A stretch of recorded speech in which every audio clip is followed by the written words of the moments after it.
What's up guys, Luke here and I'm back with another video, and this time I have finally, after a long time, bought myself an IBM Thinkpad, and this is the IBM Thinkpad 600. To be precise, this is a 266MHz version. It came running Windows XP. It seems to have the original 4GB hard drive, and as far as I can tell, the only issues are that we have two missing keys, and the CMOS battery is bad, and the main battery needs calibrating. The main battery does hold a charge. It was probably running for about 20 minutes or so before it started saying low battery, so heaven only knows how long the main battery life is. It was a bit of a saga trying to actually get it going though. When I first powered it on, you got your usual 161 and 163 errors, which for those of you who don't know, are standard IBM errors for anything that has a bad CMOS battery. Which is pretty but then there was also 192 error, which points to the fan. However, I let it run through the IBM test stuff, which is pretty in-depth, it has to be said, and obviously it failed on the motherboard because of the bad CMOS battery, but then the fan kicked in because it got warm enough. So when I turned it off and turned it back on again, which I actually did to check whether the battery had taken any charge, it powered on, and it came up with a 173 error, I think, which is another CMOS battery one. I think that's date and time settings have stopped rather than they've been lost. I think that's how that one works.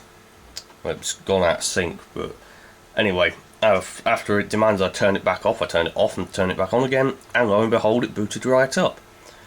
However, Windows XP is not exactly quick because it is a system with only 64MB of RAM. However, this should be fairly easy to upgrade because this is the onboard memory, I think, and there's at least one RAM slot which I can throw RAM into. Obviously, I don't intend to leave Windows XP on this, although I do intend to try and pinch to see the serial number for something else in the future.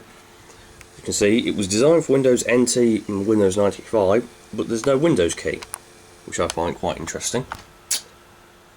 But as far as I can tell, everything on the system works. I'm reluctant to shut it down because I'm not sure how easy it will be to get it back on again due to all the CMOS battery issues, so you'll have to bear with me and you'll probably see another video of it as a result. But as you can see, the card bus controller works perfectly.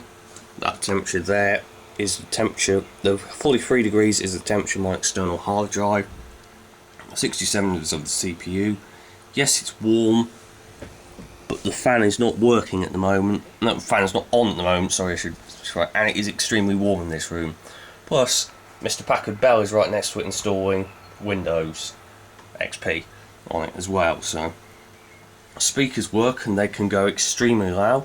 Won't demonstrate them in this video because the Handycam can't really compete. They can't really show it properly, so it's a bit unfair.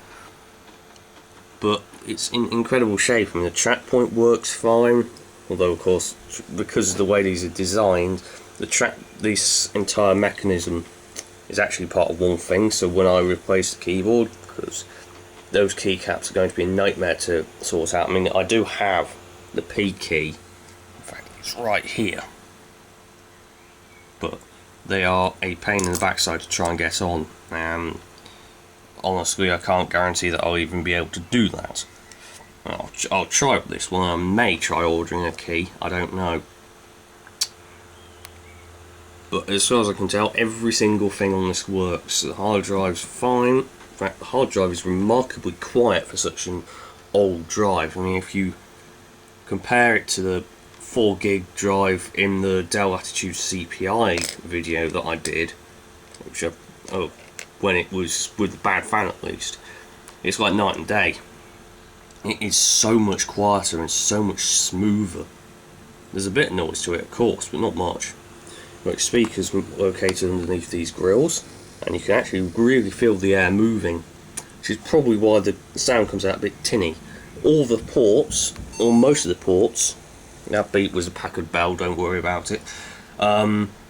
Most of the ports are hidden away under nice rubberized flaps, which is quite neat, and they're still, all the flaps as far as I can tell are still present, unless there was supposed to be one over the modem port. I'm pretty sure this has a built-in modem. By the way, there's your power slider. There's the fan grill. The USB port is underneath the fan grill. And then you've got a latch either side of the screen. Now the hinge, as you can see, the hinge is like a rock. Or at least I hope you can see. Got this very nice brightness slider, which is quite useful. You can see it dimming. It's a nice little feature. I'm not certain whether this is a TFT model or not. I can't remember exactly how things compared. What I do know is that it's running at a 1024x768 resolution, and apart from the fact that it needs a clean, it's a little brightness off in the top right corner. Not too bad, right at the top it is, but it's in pretty decent shape. So yeah, I've finally got myself a ThinkPad, and it's been every inch the ThinkPad that I wanted.